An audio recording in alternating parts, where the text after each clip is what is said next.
First என்னுடைய நிலைப்பாடை சொல்கிறேன். நான் எதுக்கு அரசியல் வந்திருக்கேன், ஏன் வந்திருக்கேன், யார் கூட போக போகிறேன் அப்படிங்கிறத இன்ஃபார்ம் பண்ணுறேன். இந்த ஒரு பையனுடைய வாழ்க்கையில் எவ்வளோ கஷ்டங்க, எத்தனை குழந்தைங்க வளர்த்துருப்பேன், எவ்வளோ கஷ்டத்தை பார்த்துருப்பேன். எனக்கு ஒன்று பண்ணுங்க. ஏன்னா எங்கள் அம்மாண்ட இவ்வளோ கெஞ்சி எத்தனை வருஷத்துக்கு அப்புறம் அம்மா ப்ளீஸ் ப்ளீஸ்மான்னு சொல்லி விஜய் சார் வந்ததால் ஒரு நம்பிக்கை வந்து அம்மா போன்னு சொன்னாங்க. நான் மட்டும் இல்லைங்க, இந்த உலகத்தில் யாருமே இல்லை. என் தாயுடைய ஆசீர்வாதம்லாம் நான் வந்து இருக்க முடியாது.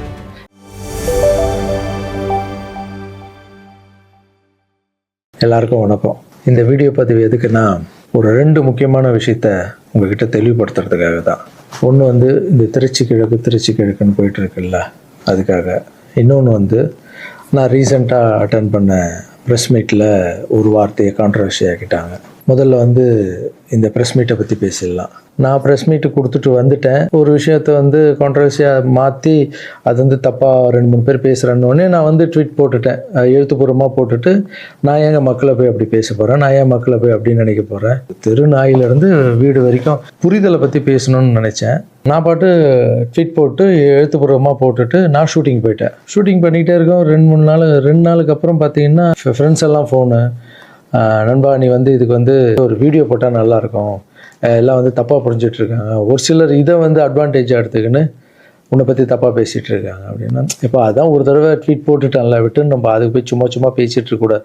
தப்பு நம்ம பண்ணால் பரவாயில்ல, நம்ம தான் பண்ணலையே அப்படின்னு விட்டாச்சு. அதுக்கப்புறம் என்னுடைய ட்ரஸ்ட் குழந்தைங்கள்லாம் ஃபோன் போட்டு, நம்ம படிக்க வச்ச குழந்தைங்க அங்கங்கே வேலை பண்ணிகிட்டு இருக்காங்கல்ல, அங்கிள் நீங்கள் இதுக்காக ஒரு வீடியோ போடுங்க ப்ளீஸ், இது வந்து ரொம்ப தப்பாக போய்ட்டுருக்கு அப்படின்லாம் பேசினாங்க. என்னடா இது எல்லாம் அப்படி சொல்கிறாங்களே அப்படின்னு பார்க்கும்போது, வீட்டுக்கு போனால் வீட்டில் அம்மாவும் அப்செட்டில் இருக்காங்க. இதுக்கு தான் நான் ஒன்று அரசியலுக்கு போவானு நான். ஐயோ இது ஏதோ ரொம்ப தப்பாக இருக்குது போல். ஃப்ரெண்ட்ஸுங்கிட்ட எல்லாம் கேட்டு பார்த்தா நம்ம சொன்ன எண்ணங்கள் வேறு, இவங்க தப்பாக பேசிகிட்டு இருக்காங்க, அதுவும் ரொம்ப தப்பாக இருக்குது அப்படின்னும் போது, எனக்கு ரொம்ப க்ளோஸான ஒரு பையன் ஒருத்தர் இருக்கார் என்னுடைய ட்ரஸ்ட்டில். அவர் பேர் ராஜகோபால். அவர் ஒரே ஃபோனில், அங்கிள் நீங்கள் இதுக்கு ஒரு ட்வீட் போட்டு ஆகணும், நீங்கள் அந்த ராஜகோபால் யாருன்னு நான் உங்களுக்கு இன்ட்ரடியூஸ் பண்ண போகிறேன். இது வரைக்கும் நான் வந்து பசங்களை டான்ஸ் ஆட வைக்கிறாருன்னு மேலோட்டமாக பார்த்துருக்கீங்க, பசங்களை படிக்க வச்சுருக்காங்கன்னு மேலோட்டமாக பார்த்துருக்கீங்க. அவங்க ஹாப்பியாக இருக்காங்க, இவங்க டான்ஸ் ஆடுறாங்க, இவங்களை படிக்க வைக்கிறாங்க, மாஸ்டர் பர்த்டே கேக் வெட்டுறாரு, இது மட்டும் தானே பார்த்துருக்கீங்க. ஒவ்வொரு வாழ்க்கையிலும் எவ்வளோ கஷ்டம் இருக்குது, அவங்கள நான் எவ்வளோ கஷ்டப்பட்டு வளர்த்தேன் அப்படின்றதெல்லாம் அப்போல்லாம் ரீல்லாம் இல்லை. இப்போ சொல்கிறேன், ஒரே ஒரு பையனுடைய அவர் எப்படி வந்து சேர்ந்தார், அவருடைய கஷ்டம் என்ன, நான் எவ்வளோ கஷ்டப்பட்டேன், அவர் இப்போ எந்த நிலைமையில் இருக்கார், எந்த நிலைமையில் இருந்தாலும் நான் அவர் எப்படி விடாமல் இருக்கேன்றதை அந்த பையனை இன்ட்ரடியூஸ் பண்ணுறவாங்க. இவர் பேர் தான் ராஜகோபால். இந்த வீடியோவில் பேசியே அவனுன்ற முடிவில் வந்திருக்காரு. இவர் நிறைய ஆசைப்பட மாட்டார், ஏதாவது ஆசைப்பட்டு கேட்டால் செஞ்சிடணும், எல்லாம் கொஞ்சம் கோவம் வர அவருக்கு. இவர் யாருன்னு முதல்ல நான் சொல்கிறேன். இவர் வந்து சேர்ந்தது 20 வருஷத்துக்கு முன்னாடி என்கிட்ட வந்து சேர்ந்தார். எப்படி தெரியுமா வந்து சேர்ந்தார்? நைட் நான் படுத்துட்டு இருக்கேன், ஒரு 11 மணிக்கு வந்து சொல்கிறாங்க, கீழே உங்கள் வீட்டு கீழே யாரோ ஒருத்தர் வெயிட் பண்ணுறாங்க சார், உங்களை பார்க்கணும் அப்படின்னு சொல்கிறாங்க. இல்லைங்க 11 மணி ஆயிடுச்சு, காலையில் வர சொல்லுங்க அப்படின்னு. ஒரு சிலர் படிப்புக்கு ஹெல்ப் கேட்டு வருவாங்க, இந்த ஆர்ட் ஆப்ரேஷன் ஹெல்ப் கேட்டு வருவாங்க அப்படின்னு நினச்சி, சரி படிப்புக்காக தான் வந்திருப்பாங்க நான் நினச்சிக்கிட்டு காலையில் வர சொல்லுங்கன்னு சொல்கிறேன். இல்லை அப்பா அம்மா இல்லை, யாருமே இல்லை, ஊர்லேருந்து உங்களை நம்பி வந்துட்டாராம், ஸோ உங்களை பார்க்கணுன்னு வெயிட் பண்ணுங்கிறார். கீழே போய் பார்த்ததும் தான். அப்போ வந்து இவர் கொஞ்சம் நடப்பார், நல்லா நடப்பார். கொஞ்சம்னா பெண்டாய் நடந்து போய் வர அளவுக்கு இவரால் முடியும். போய் பார்த்தேன், அப்படியே கண்ணில் அப்படியே தண்ணி, அப்படியே கலங்கி வந்து என்னை அப்படியே கட்டி பிடிச்சார். 20 வருஷத்துக்கு முன்னாடி இவர். ஸோ அந்த அணைப்பிலே எனக்கு ஃபீல் ஆச்சு, இது வலி உள்ளே ரொம்ப இருக்குது, அவருக்குள்ளே நிறைய வலி இருக்குதுன்னு என்னால் ஃபீல் பண்ண முடிஞ்சது. ஏடாக நானும் உட்காந்து கேட்டேன், இல்லை சார் எனக்கு அப்பாவும் இல்லை அம்மாவும் இல்லை யாரும் இல்லை, என்னால் கொஞ்சம் தான் நடக்க முடியும். எனக்கு வந்து நீங்கள் உங்களை பற்றி கேள்விப்பட்டேன் சார், நான் இங்கேயே வந்து உங்கள் கூடவே தங்கிக்கிறேன் சார், உங்களை பற்றிலாம் நான் படிச்சிருக்கேன் சார், எனக்கு அப்பாவா அம்மாவாக இருந்து நீங்கள் என்னை பார்க்கணும் சார் அப்படின்னு. அந்த நைட் டைமு, அவருடைய பேகு, நடக்க முடியாத ஒரு சூழல் அப்படியே பார்த்து, அப்போ தான் நான் ஆரம்பித்து சின்ன குழந்தைங்க இருக்காங்க, பெரியவங்களை எப்படி சேர்த்துக்கிறது உள்ள, குழந்தைங்க கூட போய் எப்படி நம்ம இவங்களை மிக்ஸ் பண்ணுறது, இந்த டவுட்டெல்லாம் இருக்குது மைண்டில். இதெல்லாம் ஓடுது, எல்லாம் சின்ன பசங்களாக இருக்காங்க, இவர் பெரியவராக இருக்கார், எப்படி உள்ள இதெல்லாம் போயிட்டு இருக்கும்போது கூட யோசனை பண்ணிகிட்டே இருக்கேன். பட் எது நடந்தாலும் இல்லை, கடவுள் அமைச்சிருக்காரு, அவ்வளோதான், சேவையே கடவுள், வாங்க நான் பார்த்துக்கலாம் அப்படின்னு அவர் அப்படியே உள்ளே கூப்பிட்டு போய் ஃபஸ்ட் டைம் சாப்பாடு போடுறோம் வீட்டில். அந்த பசியில் அவர் சாப்பிட்டது அதெல்லாம் கூட இன்னும் கூட எனக்கு ஞாபகம் இருக்குது. அந்த பசியில் சாப்பிடும்போது கண் கலங்கிட்டே இருந்தார், அவ்வளோ பசியில் இருந்தார் அவர். ஸோ இவருக்கு வந்து கீழே ஒரு ரூம் கொடுத்து, ஆஃபீஸ்க்கு போகிறதுக்கு முன்னாடி கீழே ஒரு ரூம் கொடுத்து, இவருக்குன்னு ஒரு செப்பரேட் ரூம், ரூம் கொடுத்து குழந்தைங்கலாம் உள்ளே இருப்பாங்க, இவர் மட்டும் ஆஃபீஸ் ஸ்கூலில் போகிறதுக்கு முன்னாடி ஒரு ரூம் கொடுத்து இங்கே தங்குங்கன்னொடனே அவர் அழுது எல்லாம் பயங்கர ஹாப்பியாக ஸ்டே ஆகிட்டார். அப்புறம் பார்த்தீங்கன்னா அப்படியே காலம்போது என் கூடவே இருக்காரு, ஹாப்பி எல்லாமே. மறுபடியும் இம்ப்ரூவ் ஆயிடுச்சு. ஒரு 3-4 வருஷத்துக்கு அப்புறம் ட்ரஸ்ட்டுக்கு நிறைய பேர் வந்து போகிறது இதெல்லாம் இருந்தது. அப்புறம் ஆஃபீஸில் வந்து உட்காருவோன்னா இவர் ரூம் பக்கத்துலேயே இருந்ததால நான் என்ன சொன்னேன்னா, கண்ணா நம்ம ரூம் நம்ம மேலே மாற்றிக்கலாம், ஏன்னா ஆஃபீஸ் இருக்குது, உங்களுக்கும் தூங்கணும், டிஸ்டர்ப் ஆகும், நிறைய க்ரௌட் வந்துட்டு போகிறாங்க அப்படின்னு கேஷுவலாக நம்ம பிள்ளை தானே, நீ மேலே எடுத்துக்கிடா கண்ணா அப்படின்னு சொல்லிட்டு போயிட்டேன். திடீர்னு நைட்டு ஃபோன் வருது, ராஜகோபால் கழுத்தை அறுத்துக்கிட்டாரு, அவருக்கு ரத்தம் ஊற்றுதுன்னு. என்னன்னு புரியல. நானும் ஒய்ஃபு எல்லாம் பதறிச்சுட்டு ஓடணும். போய் பார்த்தா ஒரு பிளேடில் எடுத்து கழுத்தை அறுத்துட்டு இருக்காரு. என்னன்னு ஒர்க்கர்ஸ் கிட்ட கேட்டால் அவங்க சொல்கிறாங்க, இல்லை நீங்கள் கீழே ரூம்லேருந்து மேலே மாற்றிட்டீங்களா அப்படின்னு. பார்க்கறதுக்கு தான் இவர் விளையாட்டு பிள்ளை மாதிரி இருப்பார், அமைதியாக இருப்பார், பயங்கர வால் இது. உடனே நைட்டு ஹாஸ்பிட்டலுக்கு அந்த சூழலை கொஞ்சம் நினச்சி பார்க்கல. இதெல்லாம் இல்லாமல் நான் நார்மலாக நிம்மதியாக படம் பண்ணணுமா, வந்தோமா, எக்ஸசைஸ் பண்ணுமா, தூங்கணுமா அப்படின்னு நான் இருந்துருக்கலாம்ல. மக்களுக்கு ஏதோ ஒன்று பண்ணணும் தானே. இந்த ஒரு பையனுக்கே எப்படி நைட்டெல்லாம் போய் ஹாஸ்பிட்டலில் உட்காந்து அவருக்கு என்ன ஆகுமோ ஏது ஆகும்னு பயந்து, அதுக்கப்புறம் கூப்பிட்டு வந்து எதுவும் ஆகலன்னு கண்ணா இப்படி பண்ணாதுன்னா அதுக்கப்புறம் தான் அவரே புரிஞ்சுக்கிட்டார். ஒரு மாதம் மேலே இருந்தவொடனே, ஆமாம் மாஸ்டர் கீழேன்னா எல்லாம் வந்துட்டு போவாங்க, எனக்கு தூக்கமே இருக்க, மேலே நிம்மதியாக இருக்கு மாஸ்டர், ஹாப்பியாக இருக்குன்னு. இந்த மாதிரி பசங்களுக்கு டக்குன்னு கோவம் வந்துடும். அதை புரிஞ்சுக்கணும். இந்த ஒரு பையனுக்கே இந்த ஸ்டோரி இருக்குது. அதுக்கப்புறம் இவர் என்ன பண்ணார், நல்லா நடந்திருந்த பையன் வெளியே போவாதுன்னு சொன்னால் என்ன கேட்காம ஏதோ வெளியே போயிருக்கார். ஏதோ ஒரு இடத்துல போய் விழுந்து பேக் போனு அடிபட்டுருச்சு. அவ்வளோதான், ஆப்ரேஷன் பண்ணாதான் இவரால் உட்காரவே முடியும்னு சொல்லிட்டாங்க. சரி, ஒரு ஹாஸ்பிட்டல் நான் டிசைட் பண்ணி ஆப்ரேஷன் போனாலும் நான் இந்த ஹாஸ்பிட்டல்லாம் ஆப்ரேஷன் பண்ணிக்க மாட்டேன், நான் காவேரி ஹாஸ்பிட்டலில் தான் ஆப்ரேஷன் பண்ணிக்கன்னு சொன்னார் அவர். ஏன்டா அது காவேரி ஹாஸ்பிட்டல், அந்த டைமில் வந்து கலைஞர் ஐயா இருக்கார்ல, அவர் வந்து அந்த ஹாஸ்பிட்டலில் உடம்பு சரியில்லாமல் இருந்தார். இவர் அந்த நியூஸ்லாம் பார்த்துட்டு காவேரி ஹாஸ்பிட்டல் தான், சிஎம்லாம் இருக்காங்கல்ல, அதான் பெரிய ஹாஸ்பிட்டல், அங்கே தான் எனக்கு வேணும் அப்படின்னு. என்ன பண்ணுறது, தம்பி போல புள்ள மாதிரி வந்துட்டாரு. அதே காவேரி ஹாஸ்பிட்டல் கூட்டு போய் அங்க ஒரு டாக்டர், இப்போ டாக்டர் பேர் என்ன கண்ணா? ஷாம் சுந்தர் டாக்டர். இப்ப கூட போய் பார்த்துட்டு வந்தீங்கல்ல? இப்ப கழுத்துக்கு அவர் ப்ராப்ளம், இப்ப போய் பார்த்துட்டு வந்திருக்காரு. உங்களுக்கு ஆபரேஷன் எத்தனை நாள் ஆச்சு, எத்தனை வருஷம் ஆச்சு? 5 வருஷம் ஆச்சு. 5 வருஷம். 5 வருஷத்துக்கு முன்னாடி அந்த காவேரி ஹாஸ்பிட்டலே போய் இவருக்கு ஆபரேஷன் பண்ணி, இதெல்லாம் பப்ளிசிட்டி பண்ணணும்னு சொல்லியிருந்தா கீழே விழுந்தது போட்டிருக்கணும், ஆபரேஷன் டாக்டர் எப்படி பண்றாருன்னு போட்டிருக்கணும். ஆபரேஷனுக்கு அப்புறம் என்ன தெரியுமா நடந்தது, அதுதான் ஆபரேஷனுக்கு அப்புறம் இவரால் நடக்க முடியாது, ஒரு ஆளை போட்டு தான் பார்த்துக்கணும்னாங்க. அப்புறம் இவருக்கு ஒரு அம்மா வேலைக்கு ஆளை போட்டோம் இவரை பார்த்துக்கிறதுக்கு வீட்டில். இதெல்லாம் என் சொந்த வீட்டில் வளர்க்குறேங்க, நான் ஃபஸ்ட்டு வாங்கின வீட்டில் வளர்க்குறேன். ஆமாம், இதெல்லாம் என்ன சர்வீஸு, மக்களுக்காக பண்ணுறது. மக்கள் பணத்தால் தான் நான் நல்லா இருக்கேன். மக்களை போய் நான் தப்பாக பேசுறேன்னு சொன்னோன்னே வலிச்சிருச்சு. எங்கள் அம்மாவே வீட்டுக்கு போகிற அழுதுட்டாங்க, இதுக்கு தான் நீ அரசியலுக்கு போவானான்னு சொன்னேன். ஒரு பையனுக்கு எப்படின்னா எத்தனை ஃபிசிக்கல் சேலஞ்சு நீங்கள் பார்த்துருப்பீங்க, என்னெல்லாம் நடந்திருக்கும் என் லைஃப்பில். அதை விட 60 குழந்தைங்களுக்கு என்னென்ன ப்ராப்ளம். ஒரு குழந்தைக்கு கொரோனா வந்து எல்லா குழந்தைக்கும் கொரோனா வந்து. இப்போ தான் வந்து ட்ரஸ்ட்டில் எல்லா பசங்களும் பெருசாகிட்டாங்க, ஒரே ட்ரஸ்ட்டில் இருக்கக்கூடாதுன்னு பசங்க அங்கங்கே படிக்க வச்சு அவங்க பாட்டி வீட்லேயே அங்கங்கே இருக்காங்க.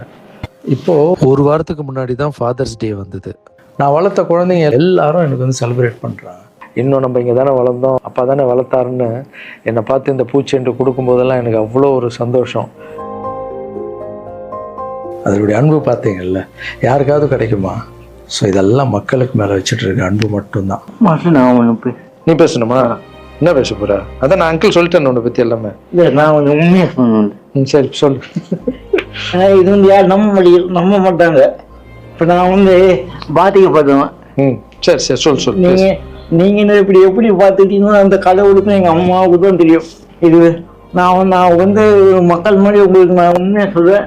நான் கும்பல அனைத்து கடவுள் மேலானே என்னை பெற்ற அம்மா மேலானே சொல்றேன். இந்த பின்னாடி நிற்காங்கல்ல, இவர் எங்கள் சார் மட்டும் இல்லை, எனக்கு அம்மா அப்பா எல்லாமே இவர் தான். எங்கள் அப்பா பெரிய கோடீஸ்வரர் அப்படின்னு என்னை வந்து நான் இப்படி வாழ்ந்துட்டேன் அப்படின்னு எங்கள் அம்மா என்னையும் அனாதையை விட்டுட்டாரு. எங்கள் அம்மா என்னை விட்டு போனதுக்கப்புறம் இந்த உலகத்தில் எப்படி வாழ போகிறோம் அப்படின்னு ரொம்ப தயக்கமாக இருக்கு. இது நீ ஃபீல் பண்ணக்கூடாதுன்னு நான் பேசினேன். இங்கெல்லாம் அதெல்லாம் இருக்கக்கூடாது, புரியுதா? இல்லை டே ஆமா, இதெல்லாம் அழக்கூடாது. நீ ஸ்டாப் பண்ணி பேச வேணாம், நீ பேச வேணாம். இல்லை, நான் பேசாம உனக்கு அடைக்கண்டா, தொண்டை அடிச்சுன்னா பிரச்சனை. என் உயிரை போனாலும் பரவாயில்ல, என்ன என் உயிருக்கு கொடுத்து நீங்க போய் எங்க அம்மா எங்க எப்படி 10 மாசம் சுமந்து பெற்றாங்களோ அது மாதிரி இப்போ நான் உங்களோட உங்க முன்னாடி இருக்கேன்னா இந்த இவர் கொடுத்த தைரியமும் இவர் கொடுத்த 10 லட்ச ரூபா செலவு பண்ணி தான் நான் இப்போ உட்காந்துருக்கேன். என்னோட தகுதிக்கு அவ்வளோ கூடிய ஹாஸ்பிட்டலில் நான் போய் ஆப்ரேஷன் பண்ணது கனவுக்குள்ள நினைக்க முடியாது. ஒருத்தங்க ஹாஸ்பிட்டலில் போய் சேர்க்கும் போது அவங்க சொந்த பந்தம் எல்லாரும் வந்து பார்ப்பாங்க. ஆனால் என்னையாலும் வந்து பார்க்கறதுக்கு ஆள் கிடையாது. ஆனால் என் மாஸ்டர் அந்த ஒரு கொலை கூட தெரியாமல் டெய்லியும் வந்து பார்ப்பாரு. போதும் உங்க பேர் ஆல்ரெடி கழுத்து வலியில இருக்க, ரொம்ப பேச எமோஷனலா டிஸ்டர்ப் ஆகும். உங்க கிட்ட போய் சொல்றது இந்த உலகத்துக்கு நான் வந்து நீங்க எப்படி சொல்லி நான் போனா கூட பரவாயில்ல. ஏன்னா உங்க எல்லாரையும் தப்பா பேசுறேன், எனக்கு ரொம்ப கஷ்டமா இருக்கு. சரி அதெல்லாம் புரிஞ்சுப்பாங்க கண்ணா, அதெல்லாம் மக்கள் தப்பா பேசல, தப்பா பேசுற மாதிரி பண்றாங்க. நான் சொந்த வீட்டை கூட எங்களுக்காக கொடுத்துட்டு ஒரு வாழை வீட்டுல போயிருந்தாரு. இந்த காலத்துல அப்படி யாருங்க செய்வா? இந்த ஒரு பையனுடைய வாழ்க்கையில எவ்வளோ கஷ்டங்க, எத்தனை குழந்தைங்க வளர்த்துருப்பேன், எவ்வளோ கஷ்டத்தை பார்த்துருப்பேன். எனக்கு ஒன்று பண்ணுங்க, எங்கள் அண்ணன் தப்பாக பேசியிருக்க மாட்டார், யார் என்ன தான் சொன்னாலும் அவர் இதை பண்ணியிருக்க மாட்டார்ன்ட்டு சப்போர்ட் மட்டும் எனக்கு போதும். ஏன்னா எங்கள் அம்மாண்ட இவ்வளோ கெஞ்சி எத்தனை வருஷத்துக்கு அப்புறம் அம்மா ப்ளீஸ்மான்னு சொல்லி விஜய் சார் வந்ததால் ஒரு நம்பிக்கை வந்து அம்மா போன்னு சொன்னாங்க. இப்போது இந்த விஷயம் எப்போ ஸ்டார்ட் ஆச்சோ இந்த கான்ட்ரவர்சி, அப்போத்துலேருந்து அம்மா மறுபடியும் பார்த்தியா நான் இதான் சொன்னார். ஏன்னா அம்மாவுக்கு 70 வயசு ஆகிடுச்சுப்பா, அவங்க சொல்லி புரிய வைக்க முடியாது. அம்மா ஒரு சிலர் தான் வீடியோ போடுறான், பொதுமக்களுக்கு ஒன்றுமே இல்லை நம்ப மாட்டாங்கன்னு சொன்னால் கூட அவங்களுக்கு ஒரு மாதிரி இருக்கும். வயசானவங்க நம்ம போய் எதுவும் பேச முடியாது. ஏன்னா நிறைய பேர் நான் பார்க்குறேன், இன்னும் எல்லாத்துக்கும் அம்மா அம்மா அம்மா அம்மான்னு. அம்மா தானே சார் எனக்கு என்னுடைய ஃபஸ்ட்டு ரசிகை, எங்கள் அம்மா ஃபஸ்ட்டு குரு, ஃபஸ்ட்டு டீச்சரு, அதுக்கப்புறம் என்னுடைய தெய்வம், என்னுடைய பெஸ்ட்டு ஃப்ரெண்டு, எல்லாமே என் வாழ்க்கையில் தாய் தாங்க. தாய் இல்லைன்னா நான் இல்லவே இல்லைங்க. நான் மட்டும் இல்லைங்க, இந்த உலகத்தில் யாருமே இல்லை. என் தாயுடைய ஆசீர்வாதம்லாம் நான் வந்து இருக்க முடியாது. நான் பேசினா தாயின்னு வரும், அது வரலன்னா தான் தப்பு. நீங்கள் என்ன எல்லாத்துக்கும் தாய் தாய் தாய், நான் அப்படி தான்.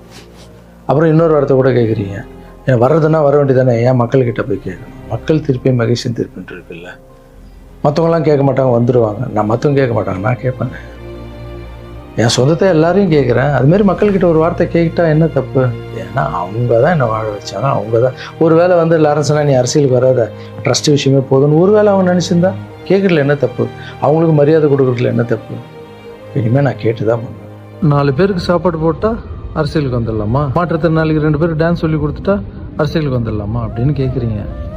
நான் 4 பேருக்கு சாப்பாடெல்லாம் போடலாங்க. பார்த்தீங்கல்ல, ஒருத்தருடைய லைஃபையே வளர்த்து எடுக்கிறாங்க, ரொம்ப கஷ்டம். எல்லாரும் அரசியலுக்கு நான் வந்த அப்புறம் இதை பண்ணுறேன் அதை பண்ணுறேன்னு சொல்லுவாங்க.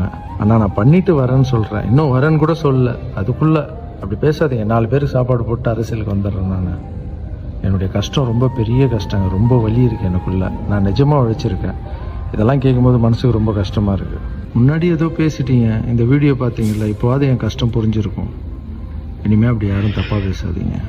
இந்த திருச்சி கிழக்கு தொகுதி, ஸோ நிறைய பேர் இடத்துல பார்த்தீங்கன்னா திருச்சி தொகுதியில் லாரன்ஸ் மாஸ்டர் நிற்கிறாரு. நிறைய பேர் அண்ணா நீங்கள் வாங்கண்ணா, நீங்கள் வந்தால் நாங்கள் ஓட் போடுறோண்ணா, வெல்கம்ண்ணா, இதெல்லாம் சொல்கிறீங்க. நான் ஷூட்டிங் போகிற இடத்துல நான் ஏதாவது ஆஃபீஸ் போனால் கூட வாங்க எம்எல்ஏ சார் திருச்சி தொகுதியில் நிற்கிறீங்களா, எல்லாரும் சந்தோஷமாக கூப்பிட்டீங்க, அன்பாக கூப்பிட்டீங்க. உங்கள் அன்புக்கு எல்லாருக்கும் நன்றி.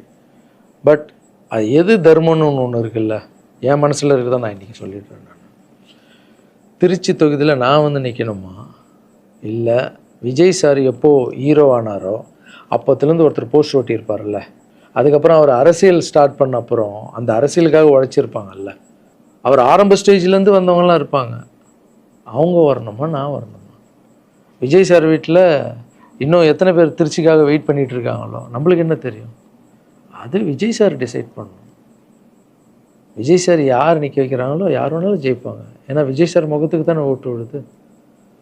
ஸோ அந்த இடத்துல போய் நான் போய் நிற்கிறதுன்றது அது தர்மமே இல்லைல்ல. யாரோ ஒருத்தர் விதை போடுவாங்க, அங்கே செடி முளைக்கும், அதுக்கு வேலி கட்டுவாங்க, அதை பாதுகாப்பாங்க. ஒரு மரம் ஒன்று வரும், அந்த மரத்தில் ஒரு பழம் வரும். அந்த பழத்தை நான் எடுத்து சாப்பிட்ணுமா, விதை போட்டவங்க சாப்பிட்ணுமா? ஒரு வேளை நம்ம போய் சேரணுன்னா எப்படி நம்ம சேரணும்?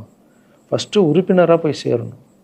உறுப்பினராக சேர்ந்து அந்த கட்சிக்காக 3 வருஷம் உழைக்கணும், 4 வருஷம் உழைக்கணும். கட்சியுடைய எல்லா நலத்திட்டங்களையும் எத்தனை போய் வெளியே சொல்லணும். கடமையை செய் பலனை எதிர்பார்க்காதன்றது தான் என்னுடைய கோட்டை. உழைக்கணும். அப்புறம் கட்சி மேலிடம் பார்த்து சிஎம் பார்த்து நல்லா உழைக்கிறாங்க ஒரு போஸ்ட்டு கொடுத்தா அந்த போஸ்ட்டில் நம்ம இருந்து என்ன பண்ணணுமோ அதை பண்ணணும். அது தர்மம். நான் ஃபஸ்ட்டு என்னுடைய நிலைப்பாடை சொல்கிறேன். நான் எதுக்கு அரசியல் வந்திருக்கேன், ஏன் வந்திருக்கேன், யார் கூட போக போகிறேன் அப்படின்றத இன்ஃபார்ம் பண்ணுறேன். ஒரே ஒரு விஷயம் அவர்கிட்ட ஹெல்ப் கேட்க போகிறேன், எனக்காக இல்லை. எப்படி நம்ம ஹெல்ப் கேட்க போகிறேன்? கலைஞர் ஐயா இருந்தார், அவர் இருக்கும்போது நான் ஒரு சில குழந்தைங்கிட்ட ஆப்ரேஷனுக்கெல்லாம் ஹெல்ப் கேட்டேன், அவரும் பண்ணார். அதுக்கப்புறம் உதயநிதி ஸ்டாலின் சார், அவர்கிட்ட இப்போ தான் லேட்டஸ்ட்டாக ஒரு 2 மாதத்துக்கு முன்னாடி என்னுடைய மாற்றுத்திறனாளி பசங்க மல்லர் கம்பம் கற்றுக்கிட்டாங்க. மல்லர் கம்பம்னா ஒரு கட்டையை வச்சுட்டு அதுக்குள்ளே டான்ஸ் ஆடுறது கஷ்டப்பட்டு கற்றுக்கிட்டாங்க. அவங்களுக்கு ஷோஸ் எல்லாம் வேணும்னு அவர் நம்பர் என்கிட்ட இல்லை, கேட்டு வாங்கி ஒரு வீடியோ அனுப்பிவிட்டேன், அவ்வளோதான். அவர் என்ன பண்ணார்னா ஸ்டாலின் சார் சிஎம் சாருக்கு இதை அனுப்பி கேட்டு ஒரு வாரத்தில் சிஎம் சார் முன்னாடி ஆட வச்சுட்டாங்க. ஸோ அவங்கெல்லாம் அப்படி பண்ணியிருக்காங்க. அப்புறம் அன்புமணி ராமதாஸ் சார் பண்ணியிருக்காரு. நிறைய குழந்தைங்க ஆப்ரேஷன், அவர் ஹெல்த் மினிஸ்டராக இருக்கும்போது, நீங்களே நடிகராக இருக்கும்போது நான் ஒரு குழந்தைய கூப்பிட்டு வந்தேன், நீங்களே உங்கள் சொந்த காசை போட்டு ஆப்ரேஷன் பண்ணி அந்த குழந்தைய காப்பாற்றி கொடு. நடிகராக இருக்கும்போதே ஒரு குழந்தைய காப்பாற்றிங்க, இப்போ சிஎம் ஆகிட்டீங்க, தைரியமாக அந்த உரிமையோடு கேட்பேன். ஒரு 1000 குழந்தைங்க பண்ணு, 1000 நீங்கள் நினச்சா என்ன வேணால் பண்ணலாம் உங்கள் மினிஸ்டர்ஸ் கிட்ட சொல்லி. அது உரிமையோடு வந்து நான் போய் கேட்குறதில்ல, நியாயம் இருக்குது. அது சிஎம் பண்ணும்போது அதை வெளியே வந்து சிஎம் எனக்காக என் நண்பர் வந்து இத்தனை ஆப்ரேஷன் பண்ணார், இத்தனை குழந்தைங்க இந்த ஹெல்ப் பண்ணாருன்னு அப்போ பெருமையாக சொல்லிக்கலாம். நம்ம அதுக்குன்னு ஃபீல் பண்ணுறாதீங்க, அண்ணன் அரசியலுக்கு வரமாட்டார் போல். திருச்சி கிழக்கில் தான் நிற்கலன்னு சொன்னேன், அதுதான் தர்மம் இல்லைன்னு சொன்னேன், வேற எங்கேயும் நிற்கலன்னு சொல்லலை. நிற்போம் பொறுமையாக, அடி மேலே அடி எடுத்து வச்சு அவசரப்பட்டு என்ன இது சீக்கிரம் வாங்கலாம் அப்படின்னு சொல்கிறேன். என்ன காய்கறி கடையாக போய் வாங்குறதுக்கு?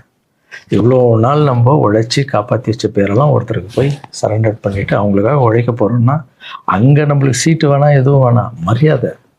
எங்கே நம்மளுக்கு மரியாதை நல்லா கிடைக்குதோ, யார் கூட போய் சேர்ந்தால் மக்களுக்கு நல்லது நடக்குமோ எல்லாம் திங்க் பண்ணி அழகாக பண்ணுவோம். ஏதோ ஈஸியாக கிடைக்குதுன்னு எம்எல்ஏ சீட்டில் வந்து உட்காந்துக்கிட்டு, இல்லை மினிஸ்டர் சீட்டில் உட்காந்துட்டு பதவி அனுபவிக்கிறதுக்காக வருவேன்னா, என் சுயநலத்துக்காக வரேன்னா, இல்லை மக்கள் பின்னாடி வந்து நிற்கிறேன்னா, மக்கள் பிரச்சனைக்காக நான் வரேன்.